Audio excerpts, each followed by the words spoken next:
जो gold mines है उस पर जिस तरह से वो काबिज़ हुए हैं और जो सऊदी अरब की जानिब से जो इमदाद मिलती है, जो अफ़गानियों को पूरी दुनिया से जो भी इमदाद मिलती है, उस पर जो तालिबान रजीम है वो काबिज़ होकर बैठ गई है। ठीक है, और आप देखेंगे जो एक माफिया है वहाँ पर उनकी तालिबान रजीम के अंदर, जो कि ख़ुद अपने ही लोगों के राइट्स को स्नब कर रहा है with the passage of time.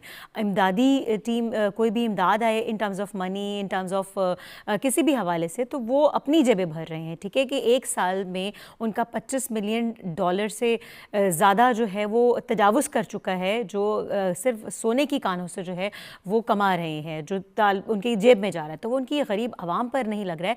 और उससे बढ़कर खौफनाक बात यह है कि आप अफ़गानी फ़ौजियों को मार रहे हैं। ठीक है, आप अंदर ही बैठकर उस मुल्क की जो आर्म फोर्सेस हैं उसको आप ख़त्म कर रहे हैं, और बाहर से आपकी कोई डिप्लोमेसी तो है नहीं, ना आपको सिफारतकारी आती है, ना आपको हुकूमत चलानी आती है, अपने लोगों के हक मार रहे हैं। तो आप स्टैंड कहाँ करते हैं? वो हुकूमत जो खुद अपने ही मुल्क के आगे स्टैंड नहीं करती है, तो क्या चीन, तो क्या मसालिसी किरदार अदा करने वाले बेचारे तुर्किया और कतर, तो ये ममालिक क्या कर लेंगे? आप देखेंगे कि 5 बार ऐसा हुआ था जब दोहा में बैठकर पाकिस्तान और तालिबान की जो इंटरिम गवर्नमेंट थी वो एक पेज पर आ गए थे, लेकिन जब वो वापस काबुल फ़ोन करते थे तो वो उनके अपने ही लोगों से डर जाते थे कि वापस जहाँ हम जाएंगे तो हमारे साथ क्या सलूक किया जाएगा अगर हमने बैठकर पाकिस्तान से पीस नेगोशिएशंस को आगे बढ़ाया था।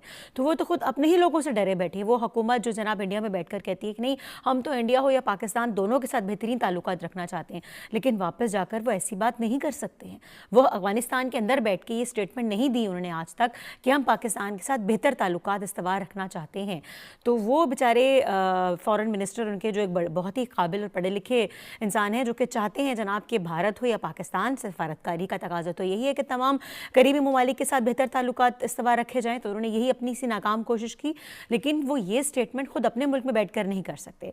तो आप अपने मुल्क के फौजियों को मार रहे हैं, आप अपने मुल्क की गोल्ड माइंस में जाकर उनके मालिकान को मारकर जो है लेबर पर तशद्दुद करके आप वो पैसा अपनी जेब में रख रहे हैं। सऊदी अरब आपको या कोई भी गवर्नमेंट आपको अगर इमदाद फराहम करती है उसे आप अपनी जेबें भर रहे हैं।